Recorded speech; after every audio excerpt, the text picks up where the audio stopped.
സുരേഷ് ഗോപിയുടെ ലോകസഭാംഗത്വം ഉറപ്പിക്കാൻ വരട്ടെ, അത് തുടരാതിരിക്കാനുള്ള കാരണങ്ങളുണ്ട്, സാഹചര്യമുണ്ട് എന്ന് ഹൈക്കോടതി പറയുകയാണ്. വീണ്ടും അതങ്ങനെ എഴുതിത്തള്ളാൻ കഴിയില്ല ഹർജിയെ.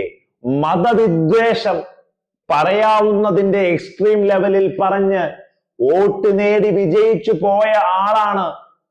ഇലക്ഷൻ കമ്മീഷന്റെ പ്രോട്ടോകോൾ നിൽക്കുന്ന, പെരുമാറ്റച്ചട്ടം നിൽക്കുന്ന സമയത്ത് പോലും വിദ്വേഷമാ നാവ് കൊണ്ട് വിളിച്ചു പറഞ്ഞാണ് ലോകസഭ MP ആയി 75,000-ൽ പരം വോട്ടിന് സുരേഷ് ഗോപി നിൽക്കുന്നത് എന്ന് പറയുമ്പോ ആ ഹർജിയെ പരിശോധിക്കാതെ തള്ളിക്കളയാനാവില്ല എന്ന് പറഞ്ഞ നീതിന്യായ വ്യവസ്ഥ ഹൈക്കോടതി വീണ്ടും ചർച്ചയും മാതൃകയുമാവുന്നു എന്നുള്ളതാണ്.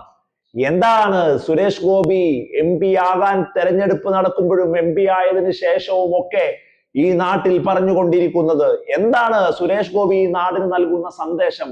നെഗറ്റിവിറ്റി, അതുപോലെ തന്നെ വർഗീയത. ഇതല്ലാതെ സുരേഷ് ഗോപിയിൽ നിന്ന് കുറെ ട്രോളുകളും അല്ലാതെ എന്താണ് കിട്ടുക? ഈ നാടിന് ഗുണമുള്ള എന്ത് കാര്യമാണ് സുരേഷ് ഗോപി ചെയ്യുന്നത് എന്നുള്ളതാണ് ചർച്ചയ്ക്ക് വരേണ്ടത്.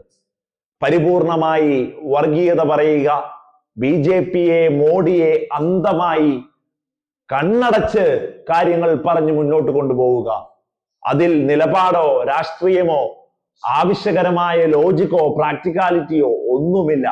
ഒരു BJP കേരളത്തിൽ എടുക്കേണ്ട നിലപാടില്ലാത്ത രാഷ്ട്രീയമാണെങ്കിൽ ആ നിലപാടില്ലാത്ത രാഷ്ട്രീയം ഞാൻ എടുക്കാം, നിങ്ങൾക്ക് ആവശ്യത്തിന് വർഗീയതയാണ് വേണ്ടതെങ്കിൽ ആ വർഗീയത ഞാൻ ഏറ്റെടുക്കാം എന്ന് പറഞ്ഞ് BJP-യിൽ കയറി ആ പണി വൃത്തിയായി ചെയ്യുന്ന ഒരു നേതാവ് എന്നുള്ളതല്ലാതെ സുരേഷ് ഗോപിയെ കുറിച്ച് പറയാൻ ഒരു ക്യാപ്ഷൻ ഇല്ല. നോക്കൂ നിങ്ങൾ, PC ജോർജും സുരേഷ് ഗോപിയും തമ്മിൽ എന്താണ് വ്യത്യാസം? PC ജോർജിന് ഒരു ക്രെഡിബിലിറ്റി ഉണ്ടോ? PC ജോർജിന് ഒരു അക്സെപ്റ്റൻസ് ഉണ്ടോ? PC ജോർജ് ഏതെങ്കിലും രീതിയിൽ വാക്കിന് വ്യവസ്ഥയുള്ള ആളാണ്?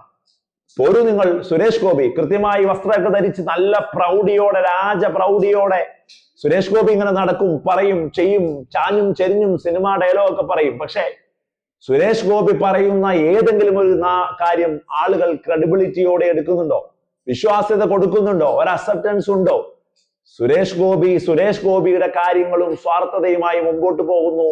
രാഷ്ട്രീയത്തിൽ മതം എങ്ങനെ കുത്തിക്കേറ്റാം എന്ന് ചിന്തിക്കുന്നു എന്നുള്ളതല്ലാതെ എന്താണ് സുരേഷ് ഗോപി നാടിന് നൽകുന്ന പൊളിറ്റിക്കൽ പോയിന്റ് ഓഫ് വ്യൂ? ഇല്ല, ഒന്നുമില്ല. പരിപൂർണമായി അങ്ങനെ നഗ്നനായി വെയിലെത്തി രാഷ്ട്രീയ കേരളത്തിൽ നിൽക്കുന്ന സുരേഷ് ഗോപിയുടെ ലോകസഭാംഗത്വം ചർച്ച ചെയ്യേണ്ടത് തന്നെയാണ് എന്ന് ഹൈക്കോടതി പറഞ്ഞു വെക്കുകയാണ്.